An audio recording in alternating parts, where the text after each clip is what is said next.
ನಾನು ಮಾತಾಡೋದಿಲ್ಲ ನಡೀರಿ. ಈಗ ಒಂದು ಪುಣ್ಯ ಕ್ಷೇತ್ರ ಸಿದ್ಧಗಂಗಾ ಕ್ಷೇತ್ರ.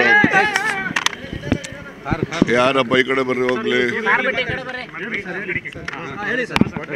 ಸಿದ್ಧಗಂಗಾ ಕ್ಷೇತ್ರ ಅಂತ ಹೇಳಿದ್ರೆ ಒಂದು ಪುಣ್ಯ ಕ್ಷೇತ್ರ.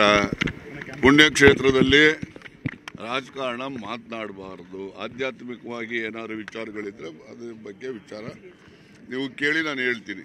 ಯಾಕೆ ನಾನು ಇಲ್ಲೇ ಓದ್ದವನು, ಇಲ್ಲೇ ಬೆಳೆದವನು. 64ರಿಂದ 67ರವರೆಗೆ ಇದೇ ಹೈಸ್ಕೂಲಲ್ಲಿ ನಾನು ಓದ್ದವನು. ನಾನು ಅದರಿಂದ ನನಗೆ ವಿಶೇಷವಾದಂತಹ, ಯಾಕೆಂದರೆ ನಮಗೆ ಜೀವನ ಕೊಟ್ಟಂಥ ಸ್ಥಳ ಇದು.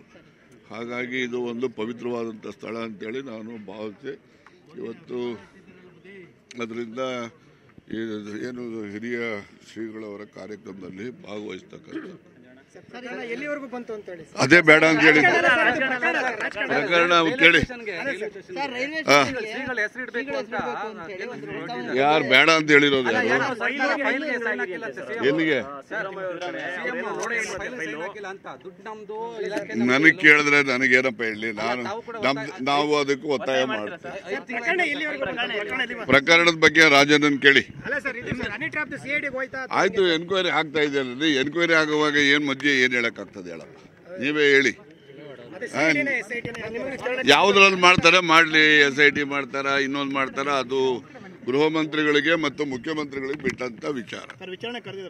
ಯಾರು ಅದೆಲ್ಲ ಕೆಲವು ವಿಚಾರಗಳು ಹೇಳಲಿಕ್ಕೆ ಆಗಲ್ಲ, ಆಮೇಲೆ ಹೇಳ್ತೀನಿ ಬನ್ನಿ.